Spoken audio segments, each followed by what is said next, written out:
Before we create some stockings, select the room nodes and create a new node group.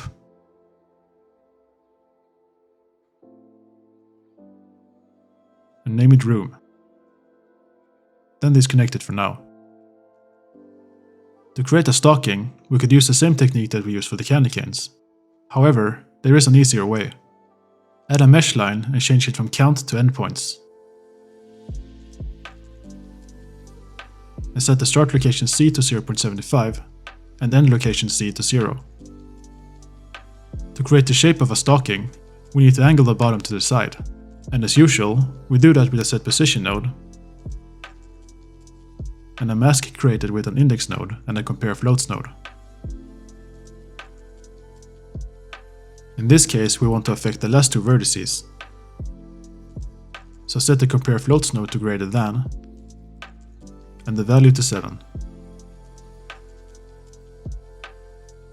To move the vertices, we need a position node, a separate XYZ node, a combine XYZ node,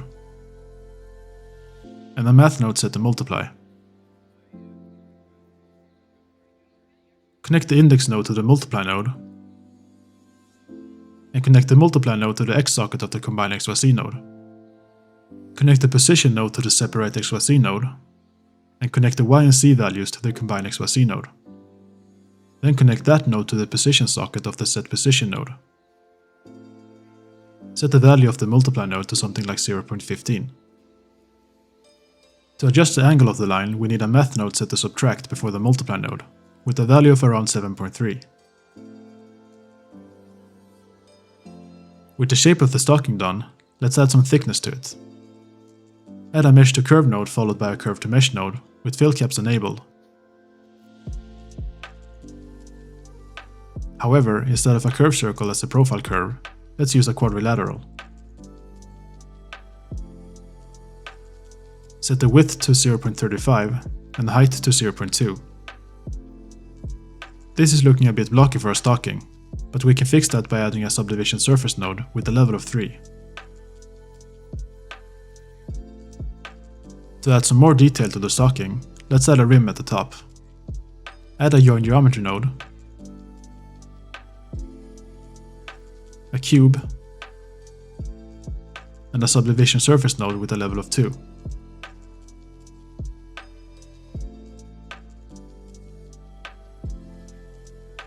Set the X size of the cube to 0.4, the Y size to 0.3, and the Z size to 0.25. Also, set the vertices Z to 4. Then add a transform node and increase the Z translation until the cube is positioned at the top of the stocking. Lastly, to make it look more uniform, add a set shade smooth node at the end. In the Material tab, create two new materials called Stocking Base and Stocking Rim. Add a set material node to each of the geometries and select the corresponding materials for each node.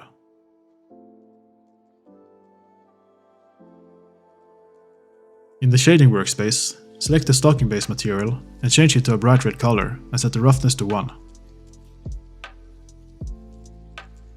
Next, select the Stocking Rim material and increase the roughness to 1 there as well.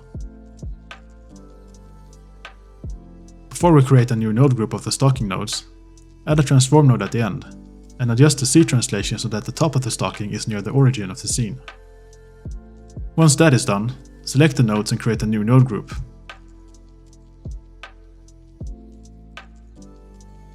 And name it stocking. Add a join geometry node and connect the room node group as well.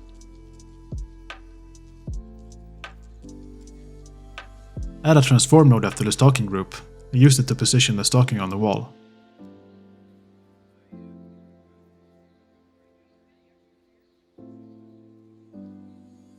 I will also adjust the Y rotation to make it look like it's hanging from one of the top corners.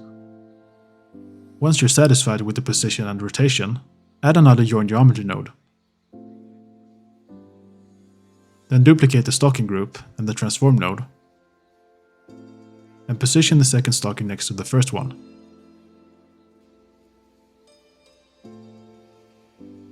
After that, select the stocking nodes and create a new node group and name it stockings.